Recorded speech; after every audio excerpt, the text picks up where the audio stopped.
Ndugu zangu, kuna msemo mmoja ambao kwa kweli ni msingi sana. Huwa wanasema mwanadamu sio mkamilifu, nobody is perfect, kwamba mimi na mapungufu, wewe na mapungufu, kila mmoja wetu hapa alipo ana mapungufu.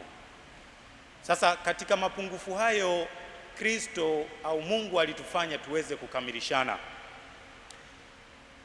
Katika injili tuliyoisikia leo, nataka nitumie au tutafakari neno kwamba mmepewa bure, toeni bure. Ingawa ulimwengu wa siku hizi unajaribu kuupotosha huo msemo hata kwa vitu visivyokuwa na maana.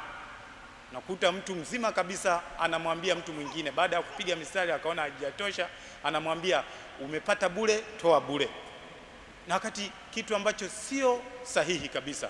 Tunatumia kifungu hiki cha Biblia kwa ajili ya wakati mwingine kupotosha maana, lakini ukweli ni kwamba Kristo au Mungu anatutaka sisi tuweze kukamilishana. Kitu anachokuwa anakupa wewe uweze kukamilisha kwa mtu mwingine, na chochote ulicho nacho sio kwa ajili yako peke yako, ni kwa ajili ya manufaa ya mtu mwingine tena.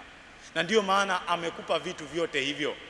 Amekupatia miguu miwili akitarajia wewe utamsaidia yule ambaye hana mguu kusimama, na ndio maana akakupatia miguu miwili. Amekupatia macho mawili. Kuna watu ambao wamekosa macho, anakueleza kwamba macho yako haya uyatumie kwa ajili ya kuwasaidia na kuongoza ambao hawawezi kuona. Amekupatia mikono yako hii miwili uweze kuwasaidia wale ambao hawana mikono. Na bahati mbaya sasa tunajikuta hatuwezi kumtukuza Mungu kwa vipaji ambavyo alivyotupatia, hasa kwa mikono. Unakuta kanisani mtu kuanzia mwanzo wa wimbo, kama ni kupiga makofi, mtu amekaa tu hivi. Ni ajabu iliyo kubwa sana. Tunaalikwa tutumie vipaji tulivyo navyo kwa ajili ya manufaa ya wengine, kwa ajili ya kumtukuza Mungu kwa hicho tulichokuwa tumekipewa. Lakini pia tumepewa level mbalimbali ya kuweza kuelewa. Ukiwa mwanafunzi, kuna wanafunzi tunafahamiana, hata nyie watoto wenu mnafahamiana. Watoto wenu wote hawezi wakawa eti darasa lote wamekuwa wa kwanza. Haipo. Ilishawahi kutokea kwamba kuna levels ya understanding. Ukiwa chuo, kuna mwingine lecture akifundisha hauelewi, ila ukienda discussion unaelewa. Sasa unakuta mwingine ile lecture tu zile nani zake, zile hints zake mtu ameshaelewa, hahitaji hata na group discussion, kwa sababu umeshaelewa. Una IQ kubwa, unashindwa kuwasaidia hao wenzako.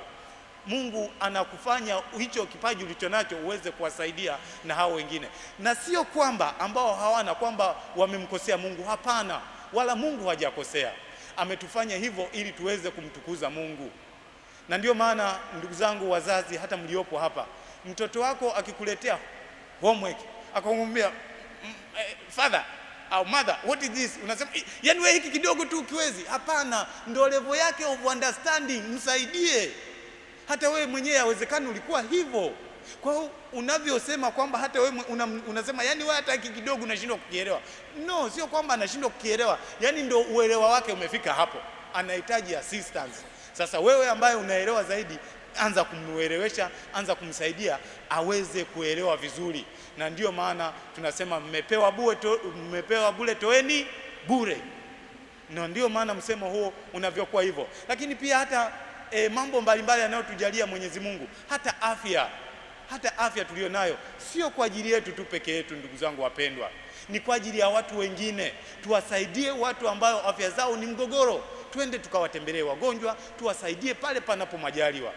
Hata kile kidogo tulicho nacho tuwashirikishe upendo. Inapendeza sana unapoenda hospitali, hata kama unachungwa wala shilingi 200 ukampa mgonjwa, anafarijika sana. Hata kama huwezi, basi hata ukimwambia tusali pamoja, hata ile salamu Maria, mgonjwa yuko pale kitandani, anafarijika mno kuliko unavyoweza kufikiria. Umepewa hiyo karama ya kuweza, na huo uzima uliopewa na Mwenyezi Mungu sio kwa ajili yako tu peke yako, ni kwa ajili ya watu wengine. Kwa hiyo tunavyoalikwa kwamba mmepewa bure, toeni bure, ni kwamba tusaidizane katika yote tunayokuwa tunayafanya, katika chote tunachokuwa tunakifanya, tunachokifikiria, tuweze kukifikiria kwa ajili ya manufaa ya watu wengine, na ndiyo mkamilishano mwenyewe. kwa sababu tunavyoenda kujikamilisha tunajikuta Mungu anatusaidia na anatubariki zaidi na zaidi. Na mara nyingi huwa nawaambia sisi tulioko huku Dar es Salaam, wengi tumetoka katika mikoa mbalimbali. Unaporudi likizo, hata kama Mungu amekujalia, hata kama kidogo ulichonacho, chukua hata madaftari. Kisha chukua madaftari, chukua hata hizi kalamu Kariakoo pale, ukisikia kienda pale wanakuambia kalamu 10 buku, sio ngapi buku. Haya, chukua hizo za buku ziweke mfukoni. Alafu ukifika kule mkoani, haijalishi ni wapi, nenda ukamuulize mwalimu. Tembelea shule yoyote ya msingi, ya sekondari, kamwambie mwalimu, nenda ukamwone mwalimu mkuu au mwalimu mtaaluma. Mwambie mwalimu, nimeleta hii zawadi lakini kwa ajili ya watoto ambao hawana mahitaji. Mpe madaftari, alafu yeye atagawa kulingana na yeye anavyoona uhitaji. Naomba niwaambie, kule mikoani kuna watu wanahangaika.